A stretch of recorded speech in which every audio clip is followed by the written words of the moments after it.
Shalom, salam jumpa Bapak Ibu, Saudara-saudari yang dikasihi dan yang diberkati Tuhan Yesus Kristus.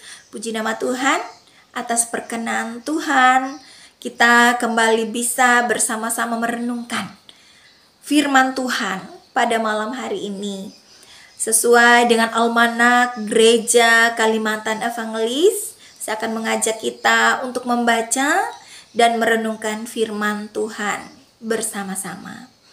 Dari kitab 1 Samuel pasal 17 ayat 40 sampai 58 di bawah judul perikop Perkelahian Daud dan Goliat. Saya akan membacakan satu ayat saja untuk kita dan disilahkan bagi Bapak Ibu Saudara-saudari dapat membaca nas ini secara keseluruhan di rumah kita masing-masing. Demikian ayat 45. Tetapi Daud berkata kepada orang Filistin itu, "Engkau mendatangi aku dengan pedang dan tombak dan lembing, tetapi aku mendatangi engkau dengan nama Tuhan semesta alam, Allah segala barisan Israel, yang kau tantang itu." Demikian pembacaan firman Tuhan. Bapak Ibu, Saudara-saudari yang diberkati Tuhan, saya akan memberi tema untuk renungan kita pada saat ini, yaitu hidup tepat sasaran ketika mengandalkan Tuhan. Saudara, dalam ilmu perang, istilah tepat sasaran merujuk pada kemampuan untuk mengarahkan atau membidik serangan dengan cermat serta menggunakan strategi tertentu supaya peluru panah mengenai area yang tepat sehingga musuh atau lawan dapat tumbang. Hal ini juga yang sudah pernah dilakukan oleh seseorang yang bernama Daud.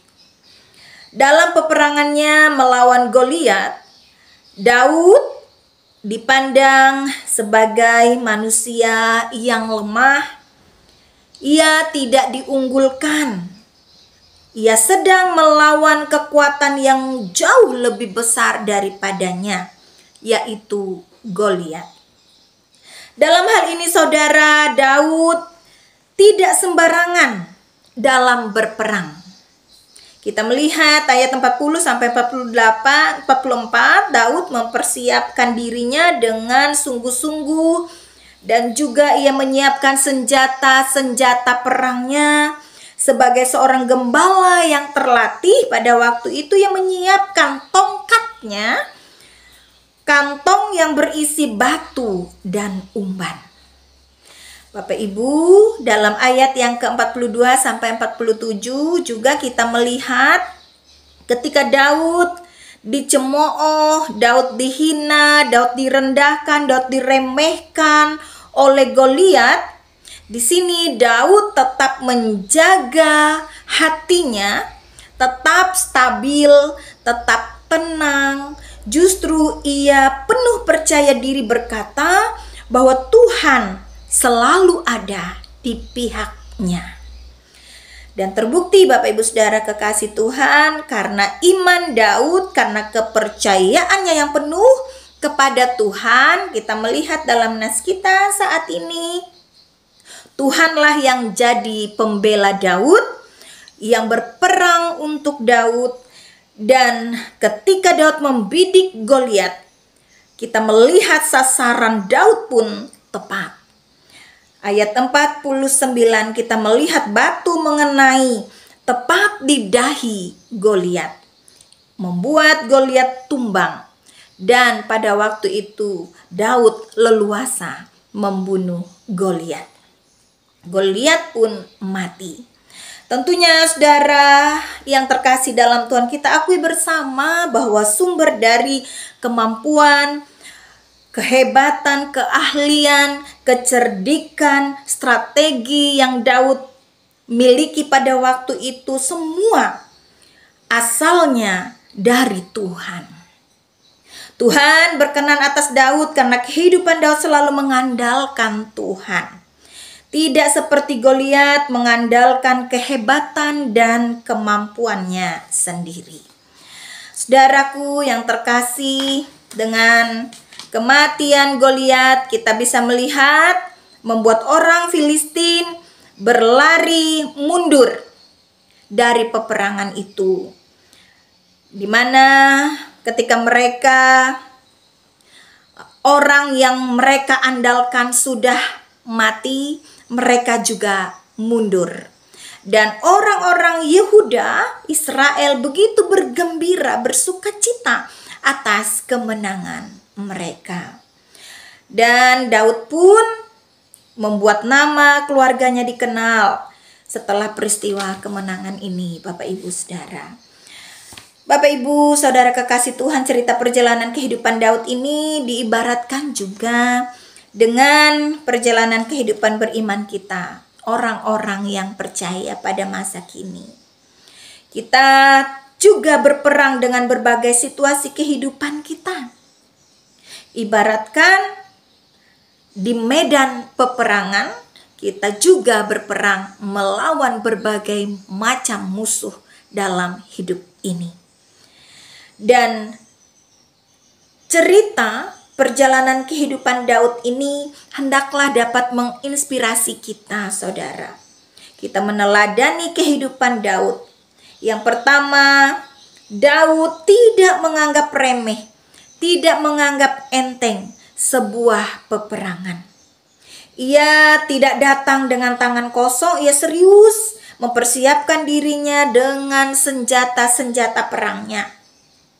Meski tidak secanggih senjata Goliat, tetapi Daud yakin kalau senjatanya akan menjadi ampuh karena Tuhan yang menyertai dia. Sebagai orang Kristen juga kita harus punya senjata dalam kehidupan ini, saudara, yaitu senjata iman. Berketopong keselamatan yang berasal dari Tuhan untuk berperang atau berhadapan dengan berbagai macam perkara dalam kehidupan ini. Yang berikutnya, saudara, mari kita tetap jaga suasana hati kita yang selalu tetap stabil seperti Daud. Ia selalu menjaga hatinya agar tetap tenang, tidak mudah baper atau terpancing dengan kata-kata orang-orang yang bisa saja menghina dia pada waktu itu, seperti Goliat yang menghinanya, mencemooh, meremehkannya, merendahkannya, bahkan sikap yang tidak menyenangkan bisa saja juga kita dapatkan. Karena itu, jika kita benar, jika kita berpegang kepada Tuhan, kita hidup di jalannya Tuhan, maka yakinlah saudara, Tuhan selalu ada di pihak kita. Tuhan menjadi pembela bagi kita. Jadi siapakah lawan kita? Mari kita hadapi segala sesuatu perkara dalam kehidupan ini. Kita bisa melewatinya. Kita bisa berperang melawan segalanya bersama dengan Tuhan. Dan tentunya ketika kita hidup mengandalkan Tuhan, tentu atas seizin Tuhan kita pasti dapat membidik tepat sasaran. Kita dimampukan Tuhan untuk menjatuhkan dan mengalahkan musuh-musuh dalam kehidupan kita. Musuh-musuh seperti yang sudah dilakukan oleh Daud, dia bisa mengalahkan Goliat. Saudara-saudaraku yang terkasih, apa itu musuh-musuh yang hadir dalam hidup kita? Bisa saja berupa kekurangan, kelemahan kita, ketidakmampuan kita, bahkan mungkin keangkuhan kita, kesombongan kita, kebencian, iri hati, dengki, amarah, dan segala yang jahat akan jatuh, akan tunduk di bawah kaki kita saat kita andalkan Tuhan. Jangan andalkan manusia seperti orang Filistin tadi, dan jangan andalkan kehebatan diri sendiri seperti Goliat.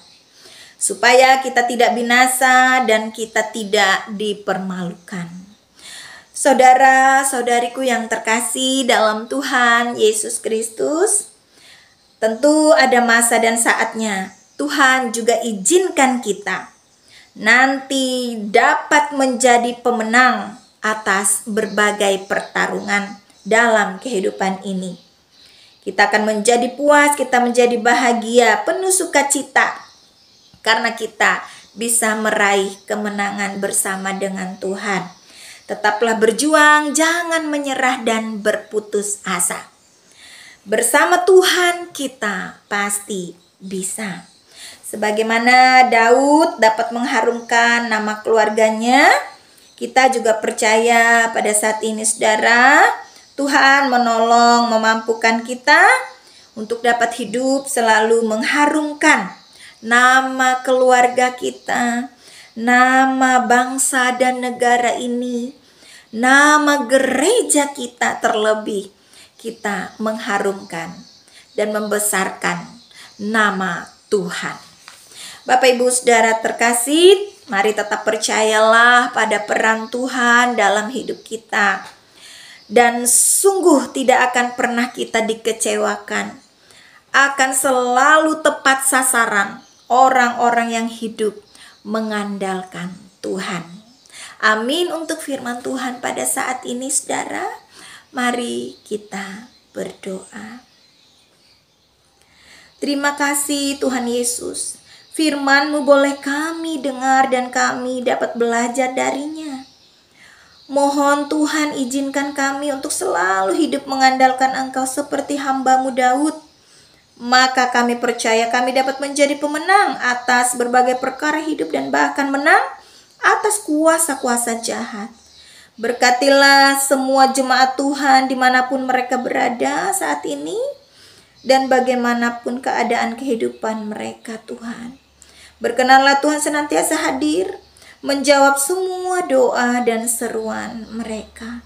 Terpujilah Engkau ya Tuhan, terima kasih. Amin. Terima kasih saudara sudah mendengarkan firman Tuhan pada saat ini. Tuhan Yesus memberkati kita semua. Shalom.